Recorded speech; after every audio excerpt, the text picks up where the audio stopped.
నమస్కారం. తెలుగు మారల్ క్రానికల్స్కు స్వాగతం. అగ్నిదేవుడు ప్రసాదించిన ఆ దివ్య పాయసాన్ని రాణులు సేవించిన తర్వాత అయోధ్యలో ఒక అద్భుతం జరిగింది. దశాబ్దాలుగా పుత్రశోకంతో కుమిలిపోతున్న దశరథుడి నిరీక్షణ ఫలించే ఘడియలో వచ్చేశాయి. సరిగ్గా 12 నెలల తర్వాత వసంత ఋతువు చైత్రశుద్ధ నవమినాడు గ్రహాలన్నీ ఉచ్చస్థానంలో ఉన్న ఆ శుభముహూర్తాన సాక్షాత్తు ఆ శ్రీమన్నారాయణుడు కౌసల్యాదేవి గర్భం నుండి శ్రీరాముడిగా జన్మించాడు. ఆ పసిపాప ఏడుపు వినగానే దశరథుని గుండె ఆనందంతో ఉప్పొంగిపోయింది. ఆ తరువాత కైకేయికి భరతుడు, సుమిత్రకు లక్ష్మణ శత్రుఘ్నులు జన్మించారు.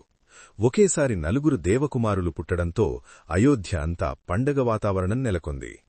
ఆ 4 పసిబిడ్డలకు నామకరణం ఎలా జరిగింది? ఆ పేర్ల వెనక ఉన్న అర్థం ఏమిటి? ఈ పూర్తి కథను చూడాలంటే మన తెలుగు మారల్ క్రానికల్స్లో చూడండి, సబ్స్క్రైబ్ చేసుకోండి, లైక్ చేయండి.